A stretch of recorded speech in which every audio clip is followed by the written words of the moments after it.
Chưa đến 5 giờ sáng, ông chú đã xuống lầu tập thể dục. Cả khu phố bị làm ồn đến mức không ai ngủ được.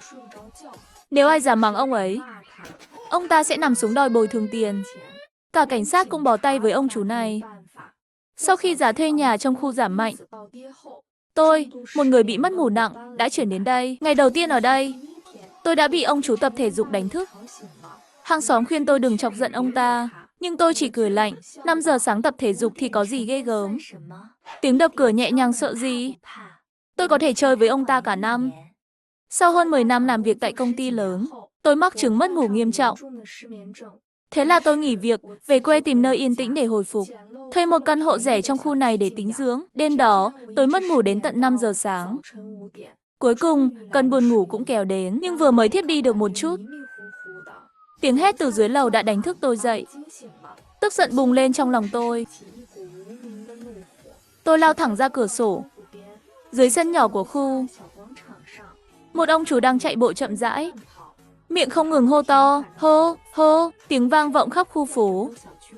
Tôi nhìn đồng hồ, mới chỉ 5 giờ sáng thôi. Tức giận, tôi hét lên, sớm thế đi đầu thai à?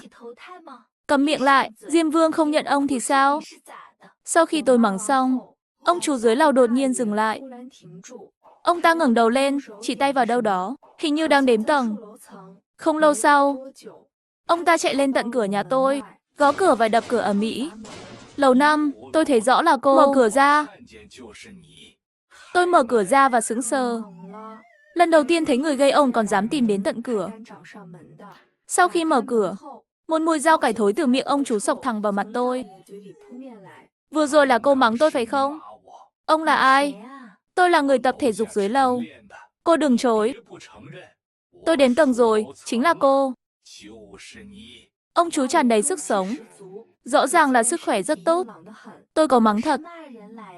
Nhưng sao ông biết tôi mắng ông? Nghe vậy, ông chú ngẩn người. Không mắng tôi thì mắng ai? Ông chú trông quá buồn cười, tôi bật cười. Tôi từng thấy người nhặt tiền, nhặt túi. Nhưng lần đầu tiên thấy người nhặt chửi. Ông già nhặt về trải nghiệm thật rồi à? Ông chú tức giận, dưới lầu chỉ có mình tôi tập thể dục. Cô nói xem cô mắng ai? Tôi cận thị nặng. Tầng 6 này làm sao mà nhìn thấy ông tập thể dục? Ông hét khẩu hiệu chẳng lẽ tôi không nghe thấy? Tôi chỉ hỏi, ai chứ đồ trời chưa sáng đã hét ầm ĩ dưới lầu. Ông cũng biết là làm phiền tôi ngủ rồi đấy. Ông cũng biết là làm phiền tôi ngủ rồi đấy. Ông cũng biết là làm phiền tôi ngủ rồi đấy. Nghe vậy, ông chú giơ tay định tát tôi. Ông cứ đánh thẳng vào đây. Đừng đánh lệch nhé.